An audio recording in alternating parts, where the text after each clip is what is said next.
Paul Taylor, 9 News. The teenagers escaping the jaws of a shark. See our exclusive video showing how they survived the unforgettable encounter. An elderly woman's knight in shining armour. Tonight, see the bus driver who rescued her from being robbed. The new green link for Slacks Creek. How supermarkets are now disguising home brands with fancy packaging, so we'll pay more. This news alert brought to you by Casuarina All Sports Club. All your entertainment under one roof. Good evening, I'm Ainsley Koch with your 9 local news update. Police have charged a man over the death of an 8-year-old boy who fell from a moving caravan being towed in Katherine. The boy's family heartbroken after learning a family friend didn't restrain a group of children in the vehicle. One of 8 siblings, Brisbane Payne, had an infectious smile. The 8-year-old boy was an energetic, cheeky little Katherine boy who loved fishing and rugby. He was particularly close with his sister Brianne. When he smiled with his face. Also his eyes smiled. He could communicate with his eyes. He knew what he was thinking with his eyes. On Sunday, a family friend was allegedly driving a ute towing a caravan while travelling with 9 children on Edith Farms Road. There was 5 children within the cabin of the utility and 4 within the caravan. His buddy, Brianne, was literally watched him fall. And then her and his older sister, Ariana, ran to him and were holding him and trying to help him. Mr Payne was told they were travelling in excess of 60 kilometres an hour. The 31-year-old driver has been charged with driving a motor vehicle causing death and will face court in August. He did talk to me and say that, the kids wanted to travel in the car. I said, yeah, but who was watching? Who was making sure that they weren't going to go near the door? Potentially further charges will be laid in due course. A public viewing service will be held for Bretson at Heritage Church in Katherine on June 26 at 1 p.m. Zarisha Bradley, 9 News. Tension is brewing between City of Darwin Council and the swimming community over a price hike in club fees. The Lord Mayor today hit out at clubs for speaking to 9 News last week.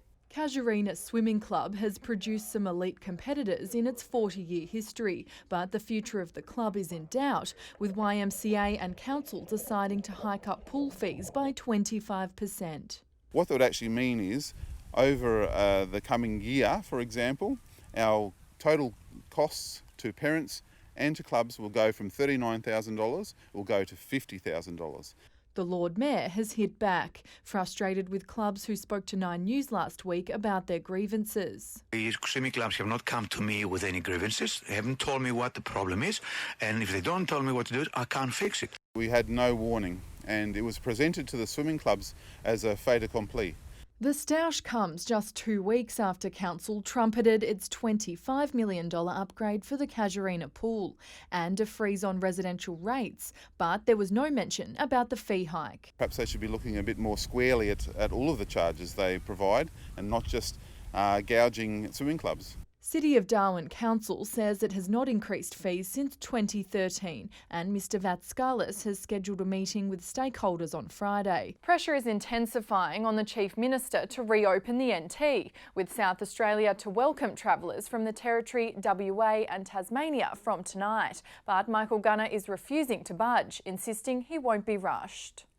The Great Border Debate today stepped up a notch thanks to South Australia. Effective as of midnight tonight, there will be no border in place with Western Australia, Northern Territory or Tasmania. It means Territorians travelling into SA won't have to quarantine, but on the return they'll still have to do 2 weeks isolation. The move turning a blowtorch on the Chief Minister, who continues to hold out on a border reopening, other than flagging an announcement later this week for some time in late July. But that's too late for many businesses. Hospitality NT is demanding an immediate SA border reopening and for the other travellers to be welcomed back in late June or on the 1st of July. What is the benefit of being ahead of the game if we can't score some goals? The Chamber of Commerce believes the borders should have been opened by now and is warning with the end of JobKeeper nearing, businesses are at stake. Every dollar that we don't get from an interstate visitor is one that doesn't flow through the community. The delay is also seeing Michael Gunner lose political skin, with opponents lining up to attack. Territorians won't be taken for fools. They know what's going on here and they will default to freedom.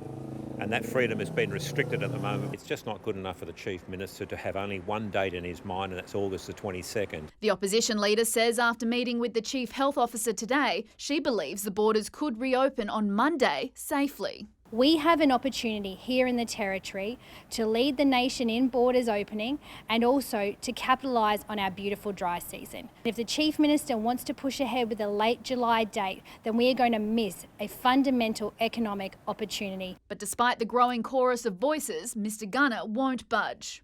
In a statement, the Chief Minister hit out at Territory Alliance and the CLP for playing cheap, reckless politics and offering up a dangerous proposal, insisting he won't rush the decision and is sticking with his plan, with an announcement later this week.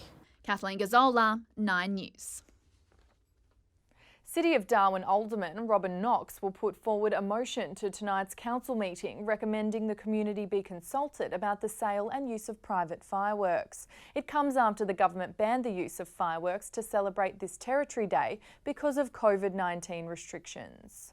I just think it's a good time to review the situation because we are having a year off. Some people have suggested better ways of doing it, perhaps only letting crackers off in certain areas, maybe restricting some of the more dangerous type of crackers. The Chief Minister has promised Cracker Night will return bigger and better on Territory Day next year. A Darwin driver was no match for a strong gust of wind today, causing the vehicle's trailer to tip and dropping the large fiberglass pool he was carrying, blocking the Stewart Highway. The pool and trailer fell on its side, taking out traffic lights at Winnelly.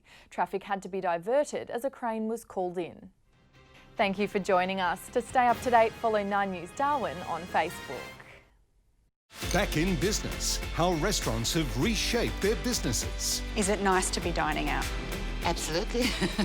A current affair next. Come see Bradnam's wide range of innovative products locally manufactured by Dabsco. Whether building, renovating or replacing existing products, we have the glass window or door solution to meet most applications. Top quality products and service is always our guarantee at Dabsco. 4 more years. Which Queensland Origin star has just signed a major new contract? Divided loyalty. Is he a Bronco or is he a Knight? Well, meet Andrew McCulloch's artistic dad. At the end of sport, see our exclusive video, 2 teens escaping a stalking shark. Plus, don't miss the new $0 mobile phone plans with free data. And tonight's weather from Kangaroo Point with a spectacular view over the city. Now, we've had a run of mild evenings, another one on the way, followed by Wednesday, the warmest day of the week. Get set for a Thursday thriller.